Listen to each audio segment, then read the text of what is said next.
सारा इलेक्शन खूनी हुआ है, सारा दिन गोलियों की तड़तड़ाहट से गूंजता रहा है।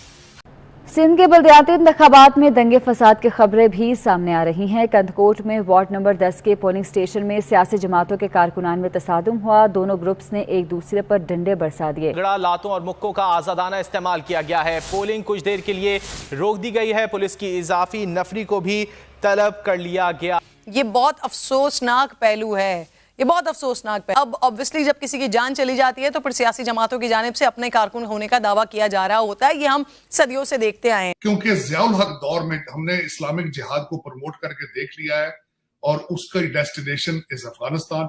अल्लाह ना करे कि पाकिस्तान अफगानिस्तान बने या सोमालिया बने। आज फिर से जो है वो पाकिस्तान में मार कुटाई हो गई। आजकल आप देखो कोई ऐसा दिन नहीं बीत रहा है जिसमें एक दो की कम से कम खोपड़ी ना फूटे, तब तक दिन ही नहीं बीत रहा है। हर दिन खबरें आ रही हैं। हालांकि वायलेंस अच्छी चीज़ नहीं है, लेकिन आप देखो सिंध के 14 जिलों में जो है वो अभी चुनाव वोटिंग चल रही है और 14 में से 3 जिलों में अलग अलग जगहों पे झड़प हुई है। अभी ये आप मत कहना क्लिप देखकर कि भाई किसी में टीएलपी का नाम है, किसी में टीएलपी का नाम ही नहीं है, क्योंकि हर जगह अलग अलग गुट जो है, कहीं पीपल्स पार्टी, कहीं पीटीआई, कहीं कोई अलग अलग आपस में लड़ रहे हैं। अभी तक जो खबर आई है उस हिसाब से 3 जिलों में जो है वो मारपीट, तोड़ा फोड़ी, लाद घूसा, मुक्का, गुत्ता सब चली है। अब हो सकता है शाम तक 1-2 और में हो जाए, उसका कोई गारंटी नहीं। बहरहाल पूरी चीज क्या है उधर हम चलते हैं। नंबर 10 की पोलिंग में टीपी कारकुनों और जेयूआई के कारकुनों में तसादुम हुआ है। दोनों ने एक दूसरे पर जो है डंडे बरसा दिए। डंडे लगने की वजह से कई अफराद जो हैं वो जो है जख्मी हो गए। तसादुम के बायस पोलिंग का अमल जो है वो रोक दिया गया है। रहे हैं जहां पर 3 पोलिंग स्टेशंस पर नामालूम अफराद ने हमला किया और पोलिंग अमले को यरगमाल बनाकर पोलिंग का सामान अपने हमरा ले गए। तीनों पोलिंग स्टेशंस पर पोलिंग का अमल शुरू नहीं हो सका। हमलावर कौन थे, इस हवाले से अभी कुछ नहीं बताया जा सका है। नवाबशाह के पोलिंग स्टेशन पर तहरीक लबैक के कारकुनान ने वोटिंग रुकवा दी है।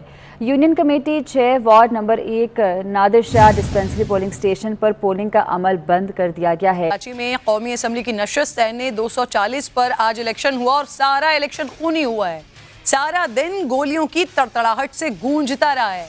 हर तरफ फायरिंग की आवाजें सुनाई देती रही हैं। एक शख्स अपनी जान से चला गया, सैकड़ों जख्मी हुए हैं। इलाके में खौफ व हरास है। सियासी जमातों के कारकुनान मारपीट करते रहे हैं। पुलिस की इजाफी नफरी से भी बात नहीं बनी तो रेंजर्स को मैदान में उतरना पड़ा है। एनए 240 के अब तक के गैर हतमी और गैर सरकारी नताइज के मुताबिक कारकुनान के हमरा मुस्तफ़ा कमाल साहब को खड़ा हुआ देखा जा सकता है।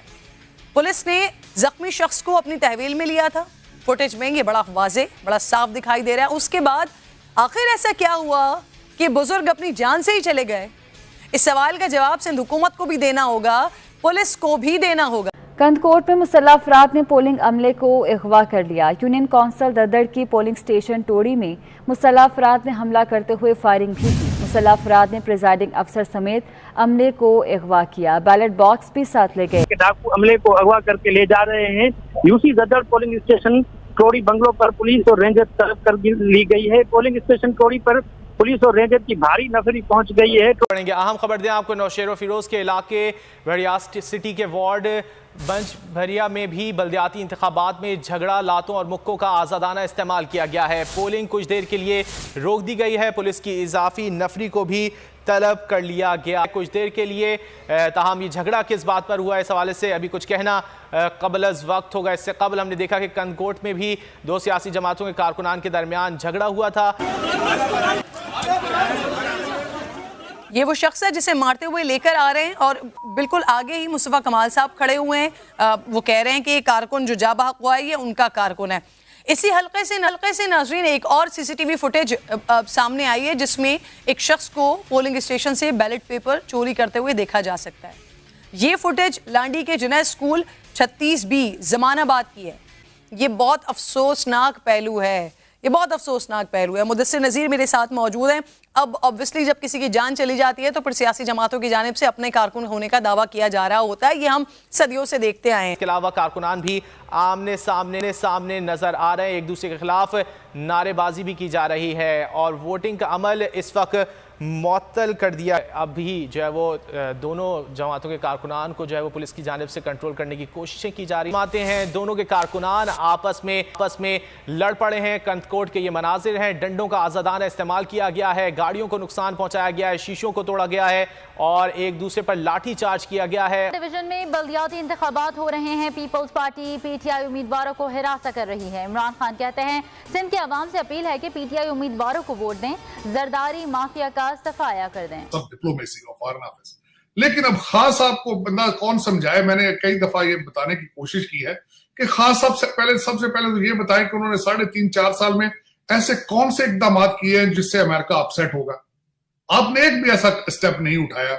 आपने बल्कि सी पैक बंद कर दिया जिसके ऊपर अमेरिका की रिजर्वेशंस थी। आपने बल्कि उन्होंने अड्डे नहीं मांगे, आपने एब्सोल्युटली नॉट कहा।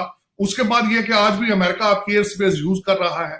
आप बल्कि वहां से अमेरिकन सोल्जरों को बुला के उनकी खातरें करते रहे। इस्लामाबाद में उनको फ्री होटलों में सरीना में ठहराते रहे, क्योंकि ज़ियाउल हक दौर में हमने इस्लामिक जिहाद को प्रमोट करके देख लिया है और उसका डेस्टिनेशन इज अफगानिस्तान। अल्लाह ना करे कि पाकिस्तान अफगानिस्तान बने या सोमालिया बने, लेकिन खान साहब को कुछ समझाने वाला हो तो समझाए कि मजहब को ना छेड़े। मजहब एक बड़े सेंसिटिव मैटर होता है। आपने ये जो कहा है ना कि घरों में जाके ला इलाहा इल्लल्लाह लोगों को बताओ, this is a very dangerous thing. सियासत नहीं है, तबलीग है। तो इस तबलीग में जो मर्जी बेचे, अगला स्टेप क्या होना है? इन्होंने फूके मार के लोगों को फूके मारा करेंगे ये जलसों में। तो इसके बाद मौलाना इमरान खान न्याजी लिखा जाएगा, अलहाज भी शायद लिख दिया करेंगे 7 लफ्ज के।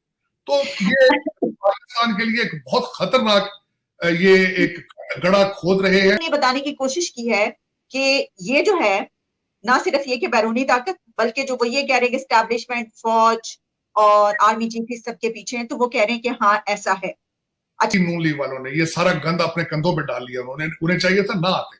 ये तो शेख रशीद साहब और दूसरे सारे कह चुके थे कि दे बहुत अनपॉपुलर हो चुके थे, इन्होंने वैसे ही खत्म हो जाना था, साल 15 महीने में खत्म हो जाना था। इन्होंने दोबारा वोट मांगने के काबिल भी इन्होंने नहीं रहना था। लेकिन ठीक है, आप आए और बहुत बड़ा डिसीजन लिया आपने जो IMF का और खासकर पेट्रोलियम का और सारा कुछ।